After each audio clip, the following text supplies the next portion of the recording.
Part 5. The Friend. I unsteadily creep over to my giant slab of a door and stick an eye to the peephole and find the stony features of Gabe Parr staring back at me. Right, drinks at 9. Completely forgot. Can't imagine how. Oh, my head. With a little effort, I managed to work the deadbolts and heave the giant door open enough to admit the school guard. Evening, Mike. You about ready to... He stops short on the threshold, right as he catches sight of my trashed features. What the hell happened to you, boy? Well, you look like you either decided to challenge Billy Goat to a headbutting contest, or you made a pass at my first wife. Same difference. You get in a fight or something? We need to go kick some banger ass? No, Gabe. No fights. Well, I guess there was a fight, but that's not how I got these. The fight came later. I kicked the shit out of those guys. Just a couple of junkies. Huh. Good. But what in the blazes did you do to yourself? You got a real nasty gash on your noggin right there. I was out running the trails at school when it started to rain. Slipped and took a header to a tree stump. It's fine. It shouldn't even need stitches. It hurts like hell, though. Beers have been helping with that part. Gabe steps further into the apartment, a single raised eyebrow the only sign of his disapproval, as he sees the heaps of tonight's remaining binge littering the ground. I'm guessing you went and got started without me. I'm sorry. It totally slipped my mind that we were going out, with a head injury and all. Pretty sure I should call off tonight, but you're more than welcome to hang out here for a bit. You want a beer? There's more in the fridge. I need another one too. Here, hang on, I'll go get them. Nah, you hang right there, Mike. Just hold on. I don't want a beer, and you sure don't need any more. Looks like you already drank enough for the both of us. Tonight, anyway. He takes my arm and leads me back to my easy chair. Why don't you take a seat right over here, and I'll go rustle up a pot of coffee right quick and get you sober some. Yeah? Hot anger flashes across my eyes. I hate being patronized. Well, how about screw you instead? What do you think of that, Gabe? I don't want to sober up. It's my house, you piece of... Gabe's grip on my arm becomes suddenly very hard and painful. A dull gray steel slides over the normal sparkle in his eye. Mike, I'm going to stop you right there. You've obviously been through some shit tonight, and I am to talk to you a bit here and help you work through that. But I'm not going to let you be self-destructive. Not about it. Now, you got two options. You can either take a seat nicely and wait for me to make a cup, or I can put you in the seat. Gonna do the same. Same result, different way of getting there. You're smart enough to know which one will be less grief all around. Now, before you start getting ideas about trying to kick my ass too, you should consider something. You might be hot shit with a couple of junkies like the pair you ran into tonight. Hell, maybe you could hang even with me on a good day. But right now, in your condition, you really don't have much choice in the matter. I became well aware that Gabe had put himself in a calculated position where he possesses all of the leverage to make both of our body weights work in his favor. So, it's gonna be. He applies the lightest bit of pressure to make sure he got his point across. I feel exactly how precariously overbalanced I am, even without the added effects of the alcohol. There's no doubt in my mind Gabe would have put me into the chair just as easily as he said. Fine. I turn and slump into the chair sullenly. Asshole. Good choice. Now it won't be a minute. Then we could talk about whatever has got you in this state. You should probably think about what you're going to say, because I'll tell you. Boy, I have seen and participated in enough benders to know it wasn't getting whooped on by a tree stump or throwing down against a couple of punks that set this off. So you just sit there and think about it. For the next several minutes, I sat in the chair, glaring venomously toward the kitchen as I hear Gabe clattering about. Mike, where'd you keep the coffee? The grounds are on the top shelf of the fridge. Filters are in the cabinet above the pot. Got it. Thanks. Finally, I sigh inward and concede defeat. It's obvious that Gabe isn't going anywhere, and that I'm in no position to do anything about it. I settle back more comfortably into the chair, and I close my eyes, just trying to mentally get the room to stop spinning. Think about what I'm gonna say. The man makes a good point. I need to figure out how I can successfully appease Gabe's annoyingly friendly concern without coming across like a drug addict or a mental patient.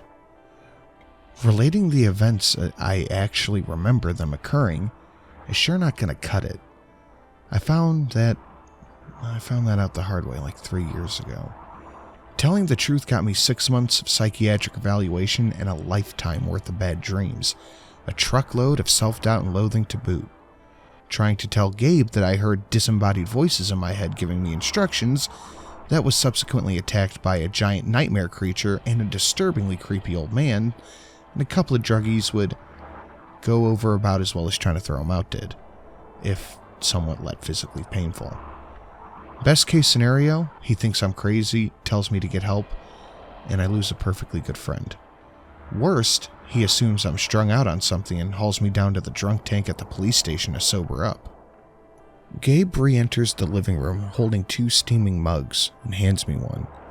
He pops open the cam chair I keep against the wall for company and positions himself right across from me.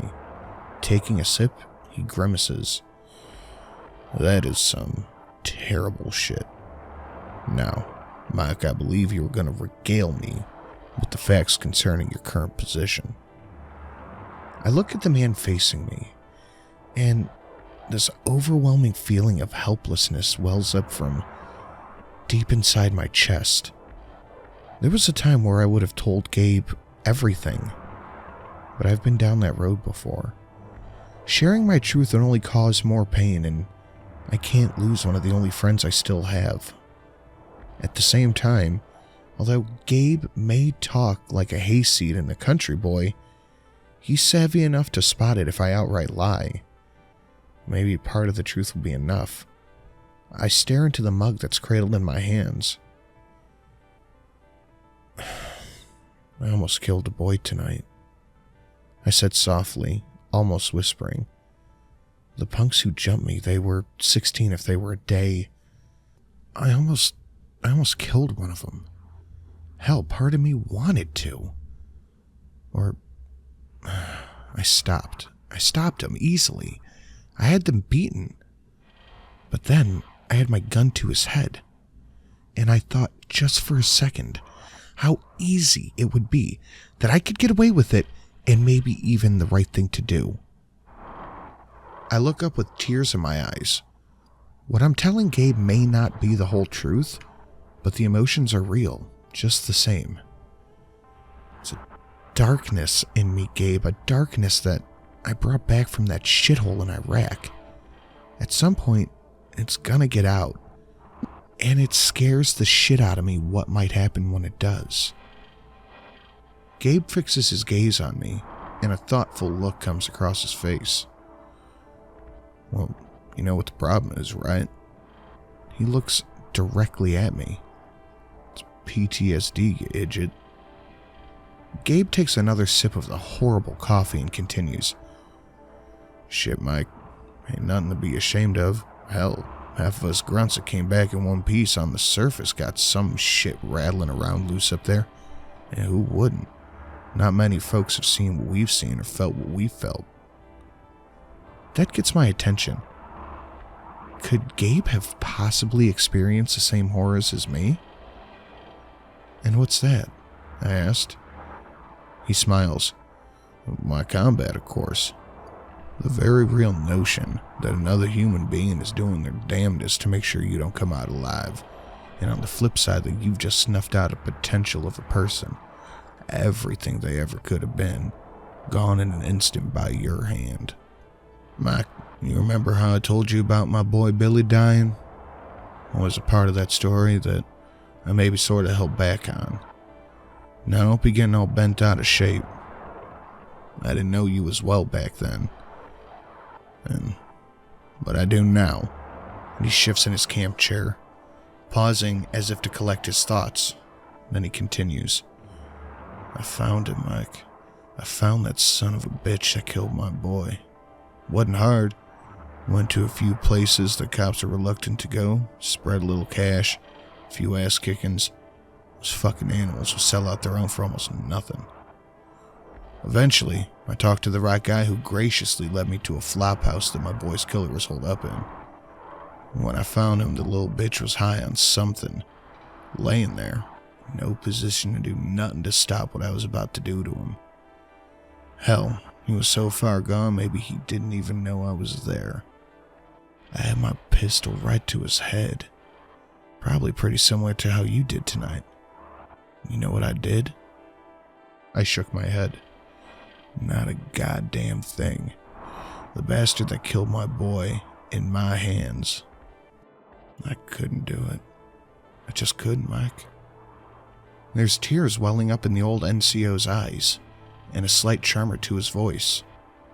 Now I'm going to tell you something, and you listen to me good. Wanting to kill someone, especially some evil motherfucker that'd probably do the same and worse to you, if you're given half the chance, doesn't make you evil. Hell, Mike, that makes you human. He wipes the back of his hand across his eyes. Millie dying had me tore up for a very long time. I thought maybe getting the killer and same might give me something to bring me back. But in the end, it wasn't. It was facing the anger, Mike, facing the rage and the fear. Letting it bottle up inside you only served to feed it. Gabe got to his feet. Now, I don't know specifically what you done or seen over there. I don't really care either. The only thing I know is you gotta face it. Admit what happened to yourself or it'll destroy you. He moves to the door and opens it. He's stopping halfway through. I'm gonna go home, Mike, and I'm gonna leave you here. You're a grown-ass man, more than capable of deciding if you want to keep doing what you're doing and going down this path. He indicates to the pile of bottles. Or actually try to get better. You're a good man, Mike, and I hate to see anything getting in the way of that. My friend leaves, and I just sit there, staring into the space of my almost empty apartment for what seems like a very long time. Finally, I make a decision. I get up and I throw the bolts on the security door. I set the alarm. I go to the kitchen and find a trash bag from under the sink, and I clean up the remains of my evening. I throw out the sludge in the pot. Gabe is a man of many talents, but brewing coffee definitely is not one of them. I undress and I go into bed. I lay there for a long time staring at the ceiling. If only. Gabe, if only there was another human being trying to kill me that I was worried about.